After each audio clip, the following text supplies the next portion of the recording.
I'm Christine Persichetti with this current news update. The Biden administration is suing Texas over its new law that bans abortions after 6 weeks of pregnancy. Current News' Jessica Easthope reports.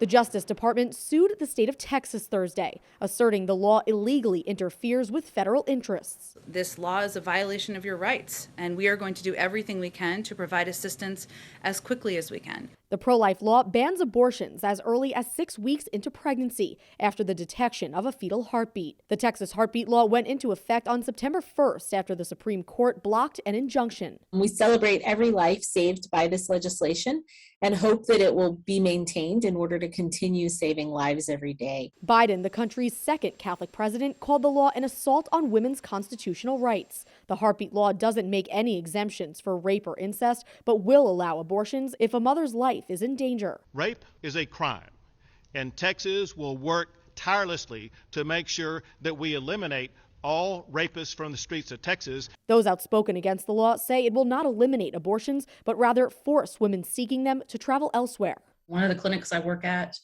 out of state is already booked with Texas patients through the whole month of September. This is the first time the Supreme Court has allowed a pro-life law to remain in place while litigation plays out in lower courts. Jessica Easthope, Current News.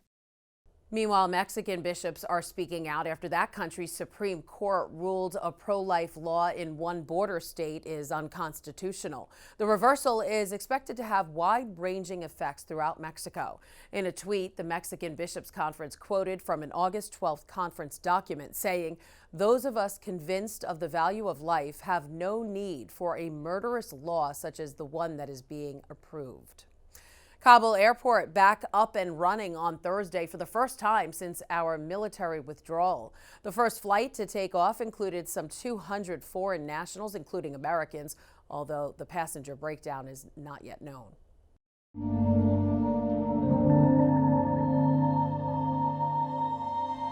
"20 years later, more people have died from 9/11 related illnesses than on that fateful day. One Manhattan law firm is helping the sick and is looking for others who may be undiagnosed. Jessica Easthope has the story.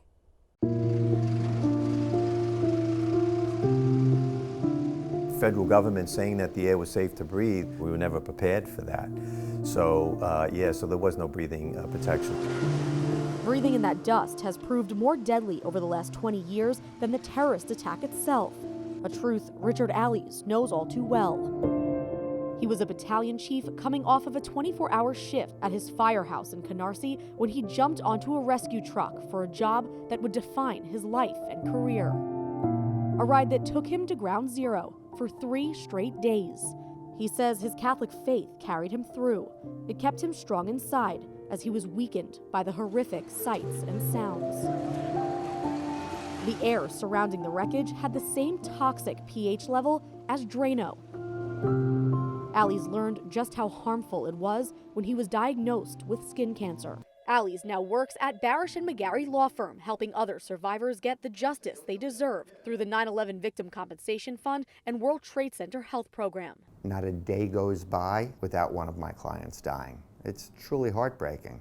Michael Barish, the managing partner at Barish & McGarry, defines a 9/11 survivor as anyone who lived or worked in downtown Manhattan following the attack. The firm still has 25,000 clients. Sadly, 1,500 have died from 9/11 related illnesses, including 68 different cancers. 80% of all 9/11 first responders have enrolled in the Victim Compensation Fund.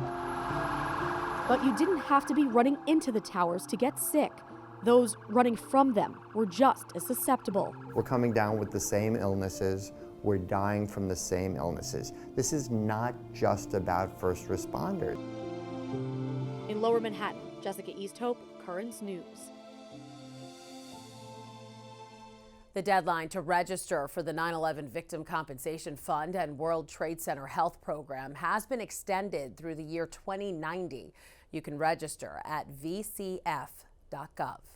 Students at Holy Cross High School in Flushing, Queens are honoring the anniversary by sprucing up their 9/11 memorial. Student council members cleaned and planted flowers around the plaque that names the 17 alumni who died on 9/11.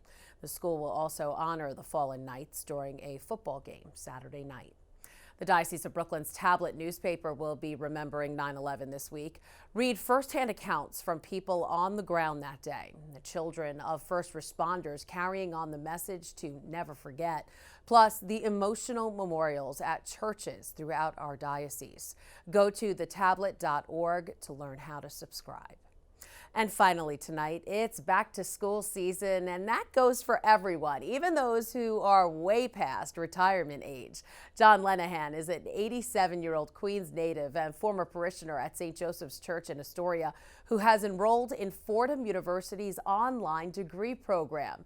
John started his college career 65 years ago, but didn't finish because of job opportunities. I spoke with him about what motivated him to return to the classroom. I've got 13 grandchildren, Wow. 10 of which have already graduated from college, some with higher degrees. 2 are graduating next year and 1 in 2023. So I just thought it was time I joined them. Now everything is online with some deadlines imposed by the school and the professors, and it involves a lot of high tech, which unfortunately I'm not that up on, but I'm trying my hardest to get to where I need to be.